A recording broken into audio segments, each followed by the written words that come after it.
tragedy that had left them feeling helpless.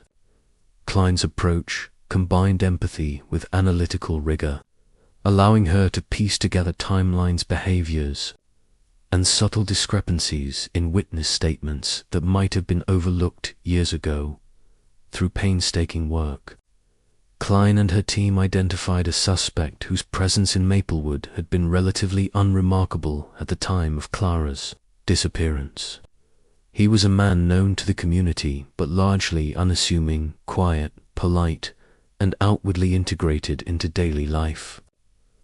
Behavioral analysts reviewing the case noted that such offenders often rely on their ability to blend seamlessly, using normalcy as camouflage while committing acts that are anything but ordinary. It was a pattern that had frustrated initial investigations, as no one had perceived him as a threat, and his alibi at the time had seemed plausible. Yet the new database results, corroborated with other evidence, painted a picture of careful premeditation and strategic concealment.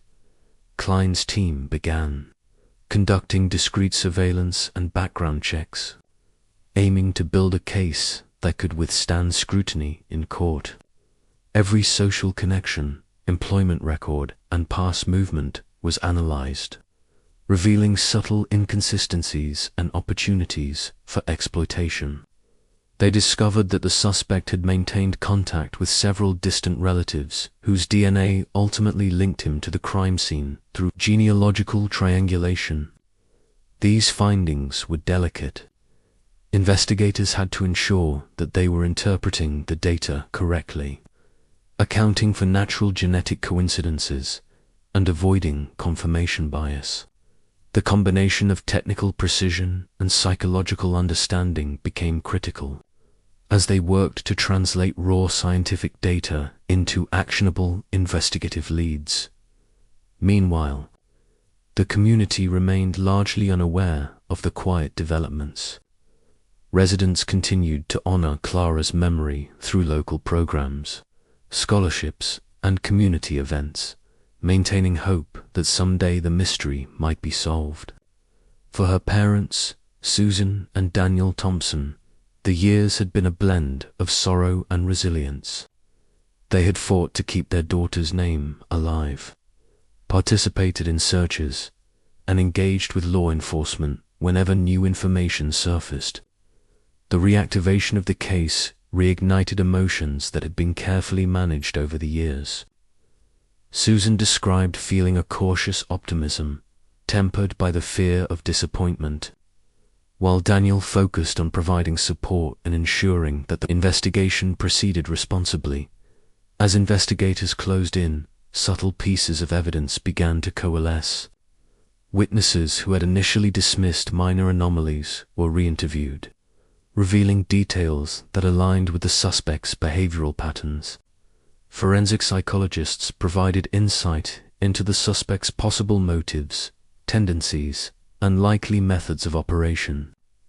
They noted that individuals who commit long-concealed crimes often rely on exploiting trust and social norms, calculating risk based on assumed invisibility.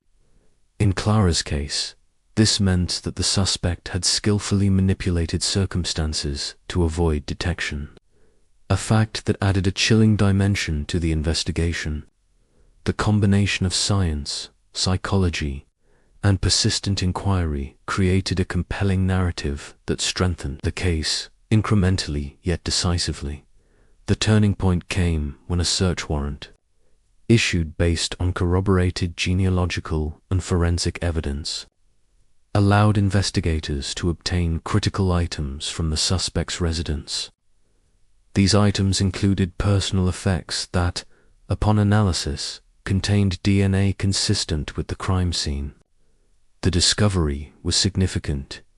It not only confirmed the database match, but also provided physical evidence that could stand up in court.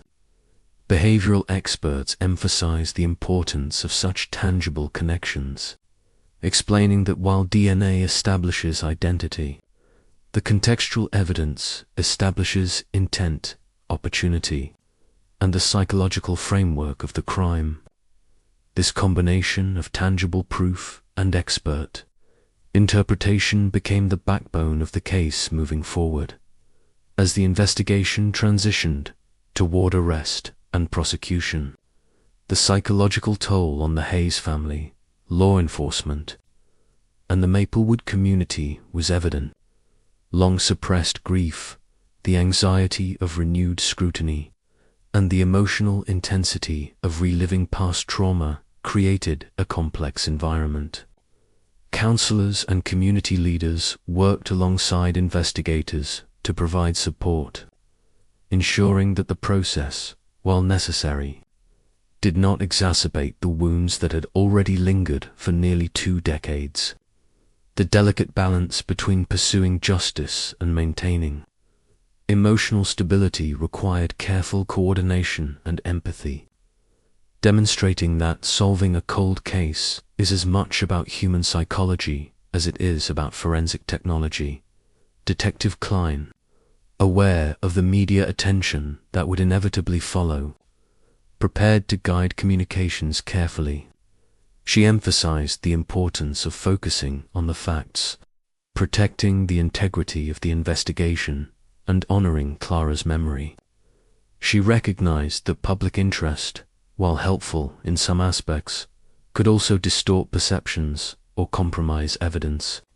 By controlling the narrative responsibly, investigators maintained credibility and ensured that the eventual prosecution would proceed on the basis of evidence and expert analysis, not speculation or sensationalism. Finally, after months of meticulous work, the suspect was taken into custody. The arrest, executed quietly to prevent panic and maintain procedural integrity, marked the culmination of nearly 18 years of uncertainty. For the community, the news was simultaneously shocking and relieving. People who had grown accustomed to unanswered questions suddenly faced the reality that a long-concealed truth had emerged. The suspect's demeanor during arrest revealed nothing overt, a calm that belied the gravity of the allegations and highlighted the psychological profile that had allowed him to evade detection for so long. The arrest was the beginning of the next chapter: legal proceedings, forensic validation, and public reckoning. Clara's parents, while emotionally overwhelmed, expressed gratitude that justice had been pursued and that the perpetrator could no longer threaten the community. Investigators recognized that the resolution, though delayed, represented the combined power of human persistence, technological advancement, and deep understanding of behavioral patterns. The case became a testament to the potential of modern databases and DNA technology in solving crimes that once seemed unsolvable. The Maplewood cold case demonstrated that time does not erase truth, that meticulous investigation can reveal what years of uncertainty conceal, and that understanding human behavior is crucial in solving complex crimes. As the community prepared for the trial, residents reflected on the resilience required to endure prolonged uncertainty, the importance of vigilance, and the value of combining scientific innovation with psychological insight. Clara's story, while tragic, became a symbol of hope that even after nearly 2 decades, justice could prevail, and the truth could finally be revealed. Following the arrest, the Maplewood Police Department and Detective Marissa, Klein's cold case unit, faced the delicate task of consolidating evidence and preparing for a trial that would captivate both the community and the nation. While the suspect's DNA and the genealogical links had provided the backbone of the case, investigators knew that connecting these pieces to a full narrative of what had happened to 12-year-old Clara Thompson required more than just scientific proof. It required reconstructing the timeline of her disappearance, analyzing the suspect's behavior, and demonstrating motive and opportunity in a manner that could withstand rigorous legal scrutiny. The team revisited the original evidence meticulously, Items collected in 2002, including the small piece of cloth found near the bike path, Clara's personal belongings recovered later, and witness statements from the day of her disappearance were re-examined. Modern forensic techniques revealed subtle traces that had gone unnoticed before. Microscopic fibers, minute DNA fragments, and even environmental clues that helped narrow down the suspect's movements on the day Clara vanished. Experts noted that individuals who commit crimes often leave behind minute, almost imperceptible traces, not out of carelessness but because of overconfidence and the assumption that no one will scrutinize the details years later. In Clara's case, these seemingly insignificant traces became pivotal in connecting the suspect to the crime scene. Detective Klein coordinated interviews with neighbors, many of whom had moved away or changed routines since 2002. Some remembered minor anomalies, a van parked in the same area for several days, an unfamiliar figure near the bike path, or children being subtly warned to avoid certain streets. These recollections, pieced together, formed a clearer picture of the suspect's predatory behavior, illustrating how he had strategically manipulated circumstances to remain undetected. Psychological profiling experts explained that offenders who act over long periods without detection often rely on social invisibility, appearing mundane while exploiting predictable behaviors of their environment. It was precisely this combination of normalcy and calculated opportunism that had allowed the suspect to evade scrutiny for so many years. The investigation also uncovered communications that, while mundane on the surface, revealed subtle emails, notes, and casual exchanges from the time surrounding Clara's disappearance showed a pattern of charm, deflection, and control. Behavioral analysts highlighted how such patterns often indicate a capacity for predatory calculation, where the offender's outward civility masks the underlying intent to dominate or manipulate situations. These insights were crucial for understanding not only what had happened to Clara, but also why the suspect had acted as he did, providing context for the jury to understand the psychological framework of the crime. Meanwhile, the community grappled with the emotional ramifications. For residents of Maplewood, the arrest reopened memories that had been carefully compartmentalized for years. Parents recalled their own fears, children remembered Clara's bright spirit, and neighbors wrestled with the unsettling realization that someone they had known as normal had been capable of such harm. Local schools and community centers organized discussions on safety, awareness, and healing, ensuring that the focus remained on constructive action rather than fear. Clara's parents, Susan and Daniel Thompson, participated in some of these events, sharing their experience to support other families and honor their daughters' memory while navigating the intense emotional complexity of revisiting the past. The trial preparation also involved understanding how the suspect might behave under scrutiny. Psychologists and legal consultants reviewed case histories of similar offenders, anticipating tactics such as denial, deflection, or subtle manipulation of jurors' perceptions. They prepared witnesses, including family members and community members who had interacted with the suspect, to testify confidently without being intimidated. The legal strategy emphasized the combination of scientific evidence and behavioral analysis, illustrating not only the suspect's physical presence and actions, but also the psychological patterns that enabled him to evade detection for nearly 2 decades. As court proceedings approached, Detective Klein continued to piece together the final segments of the puzzle. Surveillance records, though limited in 2002, were revisited and cross-referenced with known locations of the suspect and Clara's movements. Even minor details, such as the timing of streetlight outages or the presence of neighborhood pets on certain routes, became relevant when paired with new forensic findings. Experts noted that offenders often underestimate the environment's ability to record their actions indirectly, leaving behind patterns detectable years later.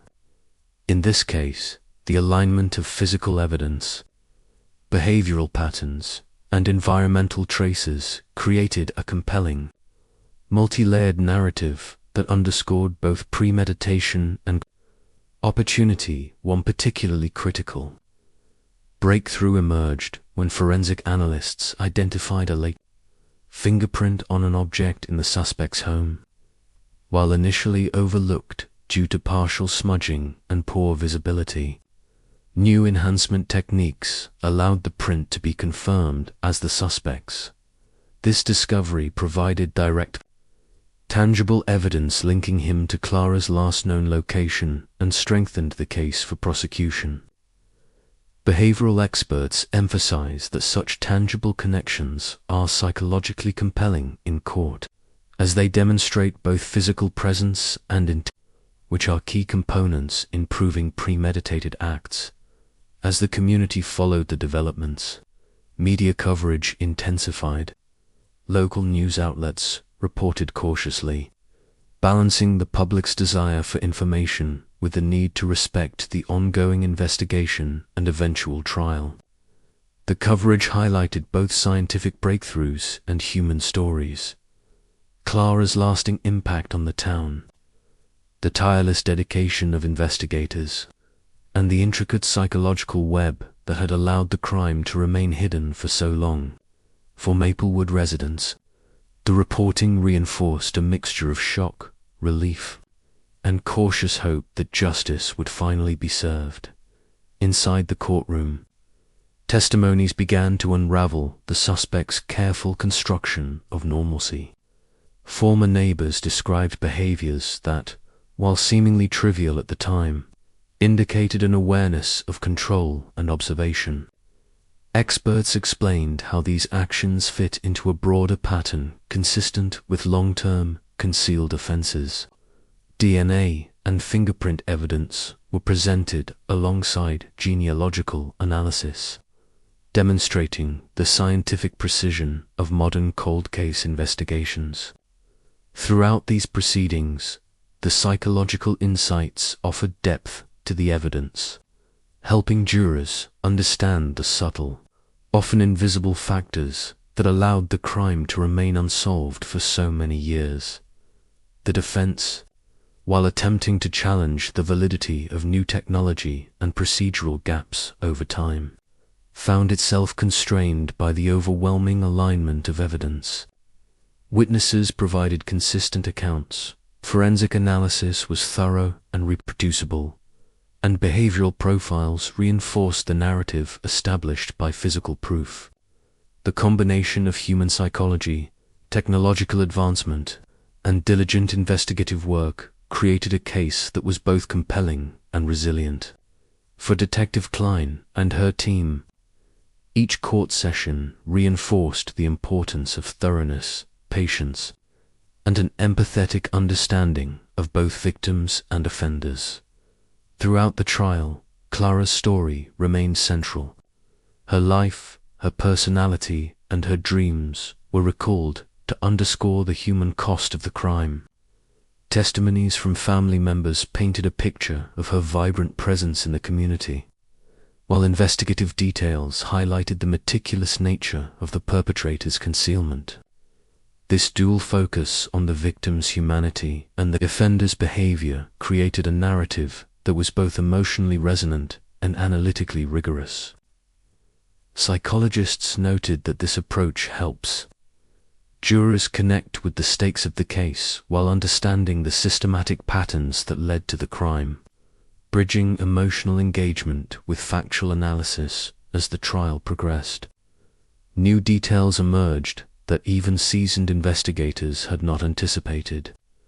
minor inconsistencies in the suspect's prior accounts, when re-examined in light of forensic evidence, revealed subtle lies and deliberate obfuscation. Behavioral analysts highlighted how offenders often construct elaborate narratives to deflect attention, relying on assumed forgetfulness and the passage of time to obscure their actions. In Clara's case, the suspect's ability to blend into the community had been a key factor in delaying justice, and the trial methodically dismantled this carefully constructed facade. Community impact continued alongside courtroom proceedings. Maplewood residents, long accustomed to unresolved questions, now witnessed the painstaking unraveling of truth. Support groups organized discussions on trauma, awareness, and resilience, helping families and individuals process the resurfacing of emotions tied to the cold case. Clara's parents were deeply involved in these initiatives, emphasizing healing and remembrance alongside the pursuit of justice. Their participation highlighted the psychological need for closure, both for themselves and for a community that had silently carried grief for 18 years. Finally, as the presentation of evidence neared completion, jurors were shown the full timeline of Clara's disappearance, reconstruction of the suspect's movements, and the network of forensic and behavioral evidence connecting him to the crime. Experts explained not only what had happened, but why the suspect had acted as he did, providing a clear psychological profile that contextualized the actions and decisions of nearly 2 decades earlier. The narrative combined human detail, scientific rigor, and analytical insight, making a compelling case that bridged the long gap between the crime and its resolution. Detective Klein, reflecting on the months of preparation and trial proceedings, emphasized the importance of integrating human psychology with technological advances. She noted that understanding the patterns of thought, motivation, and behavior of both victim and perpetrator was essential to reconstructing events accurately. The case demonstrated that cold cases are not merely technical challenges, they are deeply human stories that require empathy, observation, and insight into how individuals interact with each other and their environment over time. The final days of the trial were a tense mixture of anticipation and reflection for everyone involved. The Maplewood courtroom was packed with community members, journalists, and relatives, all eager to see justice finally delivered after 18 long years. Detective Marissa Klein watched from the back, her mind reviewing the countless hours spent reconstructing Clara Thompson's life and final movements.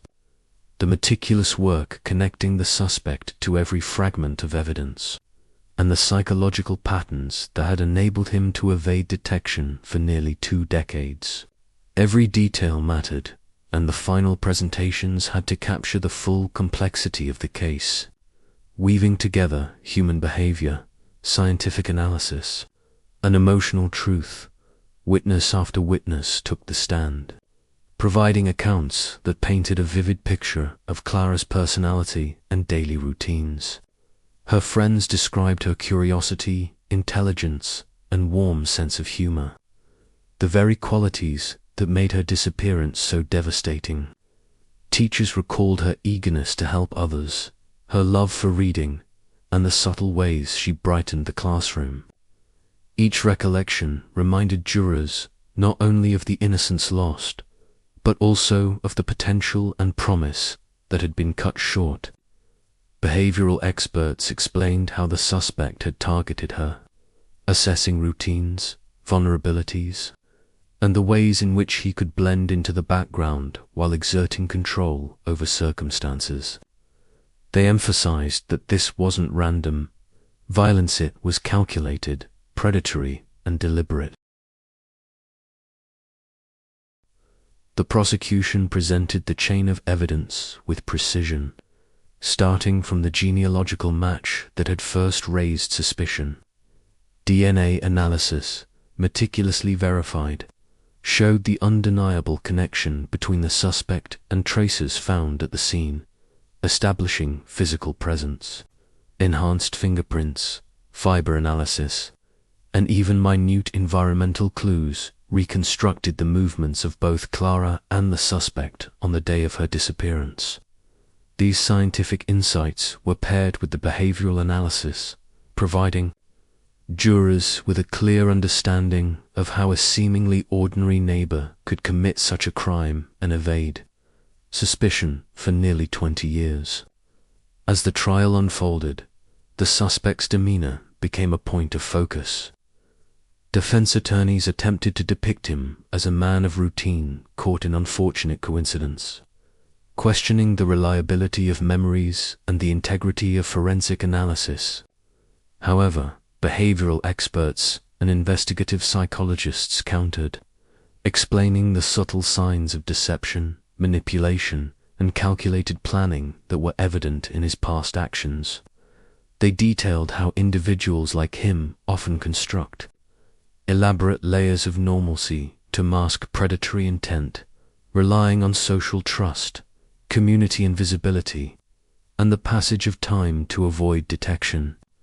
The jurors were asked to see both the physical evidence and the psychological evidence as complementary pieces, each reinforcing the other. One particularly striking moment came when investigators demonstrated the suspect's method of controlling perception. Using a combination of past neighbor statements, environmental reconstructions, and digital mapping, they showed how he had manipulated sightlines, interactions, and movement patterns to avoid drawing attention. Small deviations, like timing, errands to coincide with school dismissals or altering routines when new neighbors arrived, created a subtle pattern of control that went unnoticed at the time. Experts explained that this pattern was not accidentally reflected a calculated understanding of human behavior, trust, and expectation. The courtroom atmosphere was charged when forensic specialists presented the final confirmation of DNA evidence. The lab director explained, in clear and accessible language, how a minute sample preserved from the original investigation had been reanalyzed using contemporary methods, yielding a match that could not be disputed. This scientific clarity, combined with the psychological and circumstantial evidence, provided a narrative so compelling that even defense strategies struggled to introduce doubt. The jury listened intently, recognizing that the passage of years had not weakened the integrity of the investigation but, in fact, highlighted the extraordinary diligence of those who refused to let time erase the truth. Emotional testimonies punctuated the scientific presentations. Clara's parents, Susan and Daniel Thompson, spoke of their grief, the daily absence they felt, and the enduring hope that justice would one day be served. Their voices, both steady and trembling with emotion, conveyed the human cost of delay and the immense resilience required to endure years of uncertainty. Psychologists had prepared them for the intensity of speaking in court, helping them manage both trauma and the need for clarity. Their testimony bridged the gap between abstract evidence and lived experience, making it impossible for the jury to forget the real life behind the case. As the trial drew toward its conclusion, the prosecution highlighted the suspect's confessions obtained during interrogation. Initially cautious, the suspect had finally acknowledged certain details under careful questioning, revealing both knowledge and admissions that aligned precisely with physical evidence. Behavioral experts explained that such confessions, even partial, reflect an internalization of accountability under pressure and often correspond to the truth when cross-validated with forensic evidence. The jury observed a man whose carefully constructed facade was unraveling, whose long-term manipulations could no longer withstand the meticulous work of investigators and analysts. The defense made one last attempt to challenge the credibility of memory after 18 years, emphasizing the fallibility of human recollection.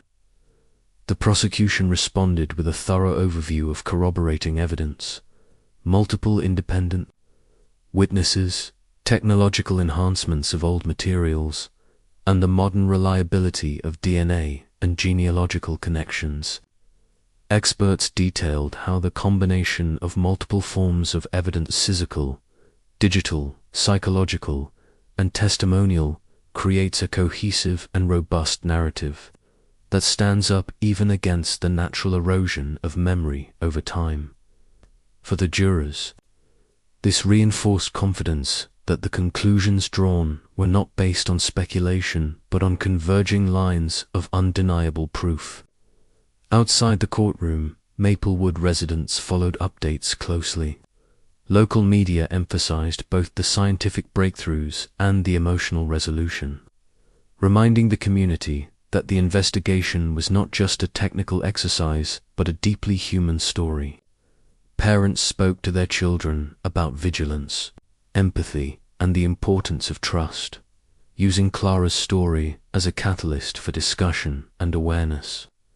Community leaders arranged forums on safety and psychology, reinforcing lessons learned from the case and emphasizing resilience. The arrest, trial, and presentation of evidence provided closure not only to Clara's family but also to a town that had silently carried the weight of uncertainty for nearly 2 decades. The final arguments crystallized the narrative. A young girl, full of promise, whose life was taken in a calculated act. A suspect who exploited trust and invisibility to evade detection. And a team of investigators, analysts, and forensic specialists who used the passage of time, advances in technology, and deep understanding of human behavior to bring the truth to light. Prosecutors reminded the jury that justice delayed need not be justice denied, and that the combination of persistence, insight, and scientific rigor had made accountability possible. When the jury retired to deliberate, the tension in the courtroom was palpable.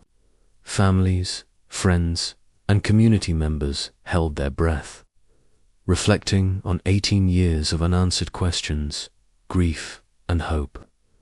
Detective Klein sat quietly, reviewing her notes but also feeling the emotional weight of the cast lives. Altered, the child lost, and the painstaking process that had finally brought clarity. She knew that human psychology had been both a tool and a lens through which the investigation succeeded, guiding the team's understanding of the suspect, the victim, and the community. After hours of deliberation, the jury returned. Silence enveloped the courtroom as the foreperson read the verdict. Guilty on all counts. The moment was met with a mixture of relief, quiet tears, and the profound realization that a long chapter of uncertainty had finally ended. For Clara's parents, the verdict represented validation of their enduring hope, an acknowledgement of their daughter's life, and the first steps toward healing. For the town of Maplewood, it marked the restoration of trust in the process of justice, illustrating that even the most complex and protracted mysteries can be resolved with perseverance, technology, and an understanding of human behavior. The judge's sentencing underscored the severity of the crime, while recognizing the extraordinary diligence of investigators who had brought the case to resolution. Media coverage emphasized both the resolution and the lessons learned, the integration of forensic advancements, behavioral analysis, and community cooperation as a blueprint for solving cold cases. Experts noted that the psychological dimensions of the case, understanding how offenders manipulate, conceal, and exploit human behavior, were as crucial as the scientific breakthroughs in DNA and genealogical analysis. In the aftermath, Maplewood began a process of communal healing.